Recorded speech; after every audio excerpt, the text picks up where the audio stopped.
നമസ്കാരം, തിരുവല്ല മീഡിയ വാർത്തകളിലേക്ക് സ്വാഗതം.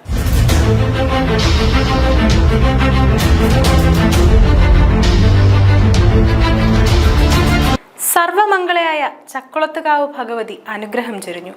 100ഓളം സ്ത്രീകൾ പാദപൂജയോടെ ആദരമേറ്റുവാങ്ങി. പൊങ്കാലയ്ക്ക് ശേഷമുള്ള 12 നോയമ്പിന്റെ ഭാഗമായിട്ടാണ് ക്ഷേത്രത്തിൽ നാരീപൂജ നടത്തിയത്. ഭക്തിസാന്ദ്രമായ ചടങ്ങിന് സാക്ഷ്യം വഹിക്കാൻ നൂറുകണക്കിന് ഭക്തരാണെത്തിയത്.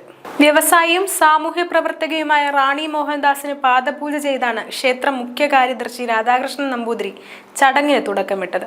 കൊടിമരത്തിന് മുൻവശം ആനക്കൊട്ടിലായിരുന്നു ചടങ്ങ്. ശ്രീകോവിലിൽ നിന്ന് മൂലവിഗ്രഹം എഴുന്നള്ളിച്ച് പുറത്തേക്ക് കൊണ്ടുവന്നു. കൊടിമരച്ചുവട്ടിൽ സ്ഥാപിച്ചിട്ടുള്ള ആട്ടവിളക്കിന് സമീപം പ്രത്യേക പൂജകൾക്ക് ശേഷം വിഗ്രഹം തിരികെ ശ്രീകോവിലേക്ക് കൊണ്ടുപോയി. തുടർന്ന് പ്രത്യേകം തയ്യാറാക്കിയ പീഠത്തിൽ റാണി മോഹൻദാസിനെ ഇരുത്തിയ ശേഷം ശ്രീകോവിലിൽ പൂജിച്ച പുഷ്പമാല ചാർത്തി. ആവണിപ്പലകയിൽ പാദം വെച്ച് ശംഖിൽ നിന്ന് 3 പ്രാവശ്യം തീർത്ഥം തളിച്ച ശേഷം കിണ്ടിവാലിലൂടെ 11 തവണ ഗംഗാജലം ഒഴിച്ചു കഴുകുന്ന ചടങ്ങാണ് പാദപൂജ. തുടർന്ന് പൂക്കളർപ്പിച്ച് ആരതി ഒഴിഞ്ഞു. തുടർന്ന് 100ഓളം സ്ത്രീകളുടെ കൂടെ പാദപൂജ നടന്നു. മേൽശാന്തിമാരായ അശോകൻ നമ്പൂതിരി, രഞ്ജിത് ബി നമ്പൂതിരി, ദുർഗാദത്തൻ നമ്പൂതിരി എന്നിവർ കാർമ്മികത്വം വഹിച്ചു.